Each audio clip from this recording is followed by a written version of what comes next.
Halo sobat semua, jumpa lagi bersama saya di channel Teknisi Cungkring. Mungkin bagi teman-teman itu ada yang pernah HP-nya rusak, mati total, kemudian dibawa ke tempat servis. Di tempat servis tersebut dilakukan pengecekan. Setelah dilakukan pengecekan, teknisinya menyampaikan, oh ini yang rusak IC power, oh ini yang rusak eMMC, oh ini yang rusak CPU, oh ini yang rusak LCD, dan lain sebagainya. Lah, dari situ sebenarnya teknisi ini melakukan pengecekannya seperti apa? Kok bisa sampai teknisi itu menyampaikan yang rusak adalah IC power? Kok bisa teknisi yang menyampaikan yang rusak adalah hanya LCD? Lah itu kan pastinya mereka melakukan analisa ya. Analisa apa yang digunakan oleh teknisi? Ataukah mungkin teknisi memiliki ilmu terawang ya? Atau mungkin teknisi bisa berkomunikasi dengan mesin HP? Lah dari pertanyaan itulah kita akan mencoba belajar bersama sebenarnya apa yang dilakukan oleh teknisi sampai dia berani memvonis, oh ini yang rusak komponen A, oh ini yang rusak komponen B. Analisa apa yang dilakukan oleh teknisi ketika ditemukan ada permasalahan HP mati total? Yang sering dilakukan itu ada 3 analisa. Yang pertama adalah berdasarkan konsumsi arus pengecasan. Yang kedua adalah dihubungkan dengan komputer. Dan kemudian yang ketiga adalah berdasarkan konsumsi arus mesin HP. Nah, yang ketiga inilah yang paling sering digunakan oleh teknisi, atau boleh dikatakan ini yang termasuk paling akurat di antara yang lainnya ya. Walaupun tidak bisa akurat 100% ya, tapi ini paling sering digunakan oleh teknisi yang nomor 3 ini. Analisa berdasarkan konsumsi arus pada mesin, bukan pada pengecasan, karena beda ya. Konsumsi arus pengecasan dan konsumsi arus mesin itu beda. Maka di video kali ini saya akan mencoba memperlihatkan bagaimana kita menganalisa konsumsi arus pada HP. Kita sudah menyiapkan, ini ada HP Xiaomi Poco X3 Pro masuk dalam keadaan mati total, namun sepertinya sudah pernah dilakukan upaya perbaikan. Di sini IC CPU sudah saya lepas, IC UFS dan IC RAM juga sudah saya lepas. Tujuan saya melepas IC ya selain untuk perbaikan, kali ini juga saya akan mempelajari seperti apa sih ciri-ciri HP tanpa IC CPU atau rusak IC CPU? Seperti apa sih ciri-ciri HP rusak IC RAM? Seperti apa sih ciri-ciri HP rusak IC UFS? Jadi maksud dan tujuan video ini adalah itu. Oh ternyata ini yang rusak IC CPU. Berdasarkan apa? Ya analisa yang nanti akan kita lakukan seperti apa gitu. Oke, ini perangkatnya kita simpan. Kita akan fokus ke mesin dan IC-nya. Kebetulan mesinnya ini sudah ada tandanya dari teknisi sebelum saya ya. Ini sudah dikasih tanda, nggak tahu maksudnya apa. Coba kita lihat dengan mikroskop. Ini dia ya, mesinnya seperti dikasih angka 1434. Di sini ada angka 4454. Angka togel atau angka apa saya nggak tahu ya. Oke, mesin sudah dikasih tanda, berarti ini mesin yang untuk kita praktek, nggak kita tukar ya. Nanti kalau dia berhasil di akhir video juga kita perlihatkan ini tanda di mesinnya seperti ini. Kemudian ini IC CPU sudah diangkat, IC RAM yang berada di atas CPU juga sudah saya angkat, IC UFS sudah saya angkat. Ini dia kondisi IC CPU-nya sudah saya cetak, IC RAM-nya sudah saya cetak, IC UFS-nya sudah saya cetak. Oke, kita akan mulai menganalisa. Ini adalah mesin HP tanpa IC CPU, RAM, dan UFS. Akan saya hubungkan ke power supply. Di sini saya menggunakan power supply analog ya. Ini adalah power supply 1 ampere. Voltase ini kita buat. Ini kan voltasenya kita bisa putar-putar ya. HP itu saya setting voltase di 4 volt ya. Kalau normalnya HP itu voltasenya antara 3,7 sampai 4,2 volt ya. Seperti ini ya.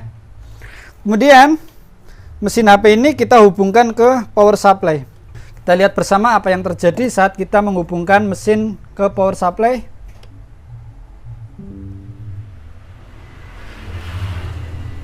Konsumsi arusnya masih 0 ampere. Jarum ampere yang di bawah ini dia tidak bergerak ya. Lah, normalnya HP memang seperti itu. Ketika kita hubungkan mesin ke power supply tidak boleh ada konsumsi arus sebelum kita menekan tombol on off. Ya, normalnya tidak boleh ada konsumsi arus.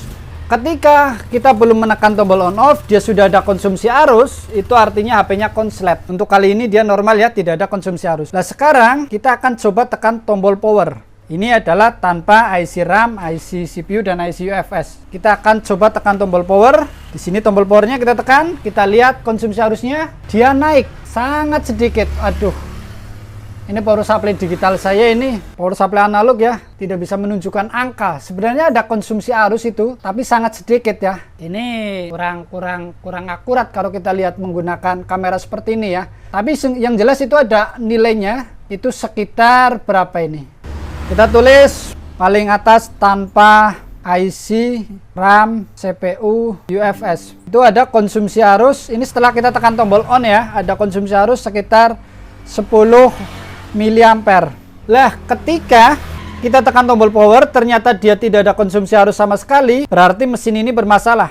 Bukan di ketiga IC ini ya, tapi di mesin ini. Lah, kira-kira IC apa yang bermasalah? Bisa jadi IC power, bisa jadi IC cas. Mohon maaf, makanya ketika tidak ada IC CPU terpasang, tidak ada konsumsi arus 10 miliampere, maka kita harus mengecek IC power dan IC cas. Tapi kali ini ada ya, kita coba ulangi. Kita tekan tombol power, ya ada konsumsi arus. Walaupun gerakan sangat sedikit, tapi itu ada. Kurang lebih sekitar 10 miliampere. Nah, berikutnya akan saya coba pasang IC CPU. Ini akan saya percepat ya, karena inti dari video kali ini bukan proses pelepasan atau pemasangan IC, tapi konsumsi arus ketika kita menggunakan IC.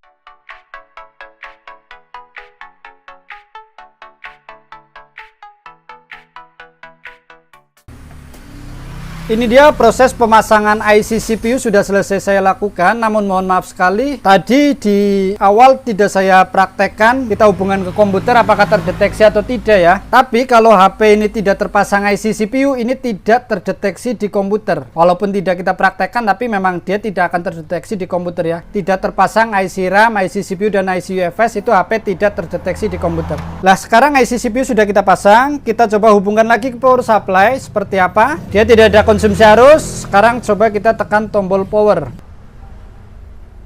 Dia ada konsumsi arus, kemudian gantung. Coba akan saya perhatikan kira-kira berapa sih konsumsi arusnya. Ini gantung sekitar 80 miliampere ya, atau ya sekitar itulah. Ini berarti terpasang IC CPU. Oh ya, yang atas 10 miliampere ini dalam kurung turun. Artinya ketika kita lepas tombol on off, dia akan turun ke 0 ampere ya. Beda dengan yang terpasang IC CPU, ini ada konsumsi arus sekitar 80 miliampere dalam kurung gantung. Artinya gantung, walaupun tombol powernya sudah tidak kita tekan, dia tetap gantung di 80 miliampere ya. Lah, kemudian kita coba hubungan ke komputer, apakah terdeteksi atau tidak. Dan dia terdeteksi Qualcomm HS USB Kido Loader 9008 ya. Kita hanya pasang IC CPU, dia sudah terdeteksi di komputer. Dia terdeteksi di komputer ya. Makanya gini, ketika teknisi itu dihadapkan dengan HP mati total, dia langsung saja hubungkan ke komputer. Jika dia masih terdeteksi di komputer, berarti kita bisa menyimpulkan IC cas, IC power, dan IC CPU itu masih bekerja. Makanya kita menganalisinya ke IC yang lain atau komponen yang lain ya. Kalau IC casnya bermasalah, dia tidak akan terdeteksi di komputer. IC powernya bermasalah, dia tidak terdeteksi di komputer. IC CPU-nya bermasalah, dia tidak terdeteksi di komputer. Tapi ini masih terdeteksi ya. Konsumsi arus 80 miliampere gantung, terdeteksi di komputer. Kita lanjutkan dengan pemasangan IC UFS.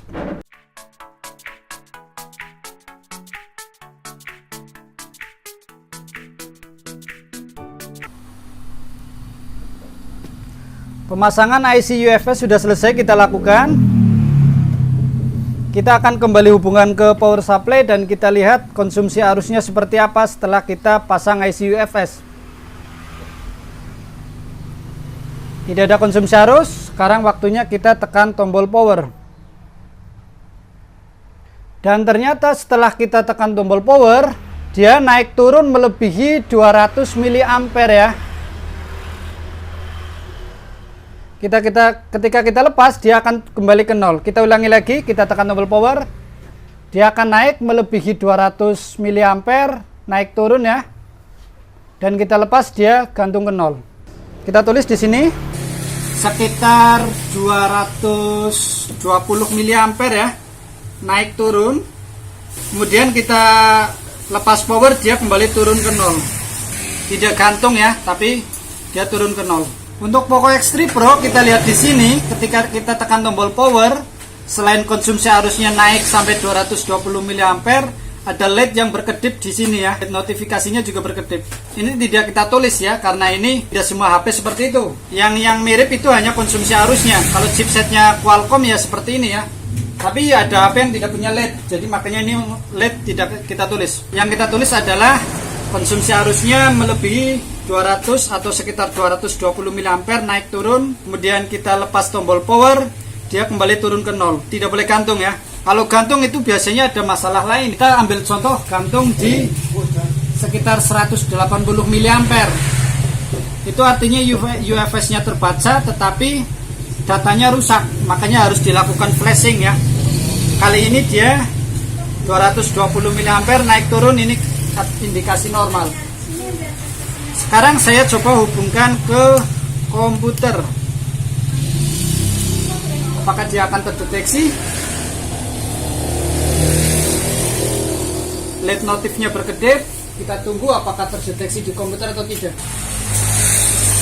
Dan ternyata setelah kita pasang UFS, HP-nya tidak terdeteksi di komputer kecuali kita test point. TP itu test point ya. Kalau kita test point, HP-nya baru terdeteksi di komputer. Ini yang hanya kita pasang CPU ya, dia langsung terdeteksi. Setelah kita pasang CPU dan UFS, dia tidak terdeteksi di komputer kecuali test point. Ini akan terjadi dengan catatan UFS-nya normal ya, dan datanya juga normal. Sekarang kita akan pasang IC RAM.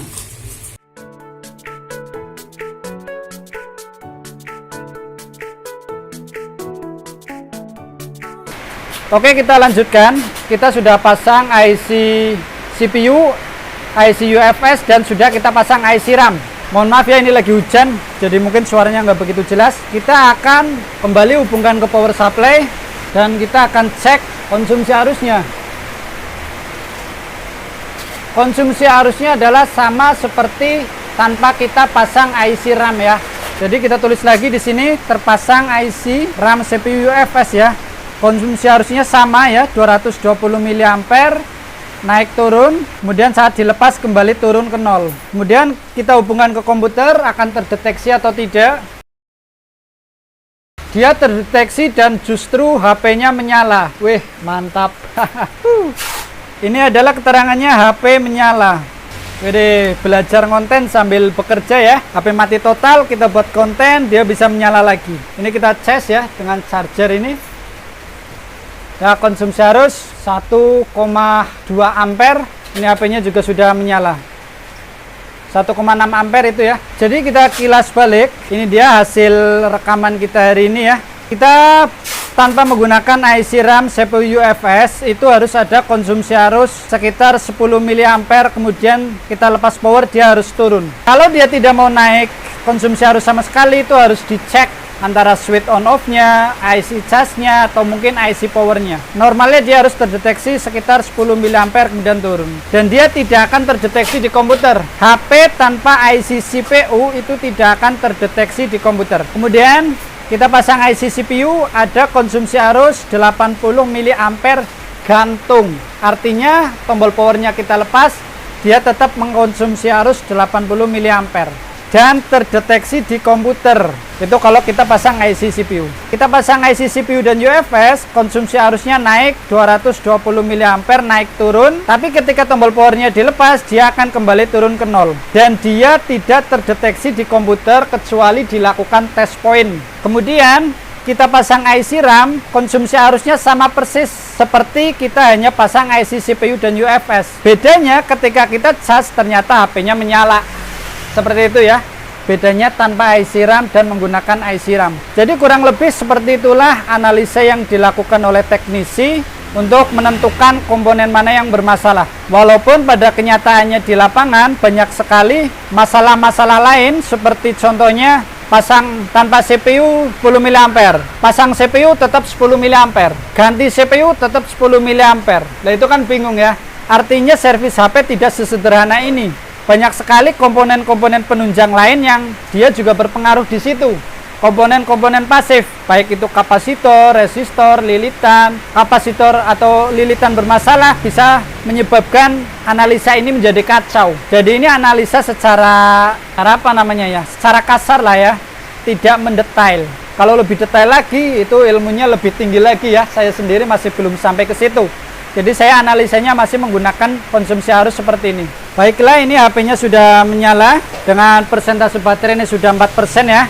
Kita cek juga mesinnya ya. Ini dia mesin yang kita kerjakan dari awal, kita tidak melakukan penukaran terhadap mesin ya. Ini nanti tinggal kita nyalakan. Kita tunggu baterainya isi, kita nyalakan. Baiklah, semoga video ini bermanfaat. Kita jumpa lagi di video berikutnya. Salam solder panas, mantap.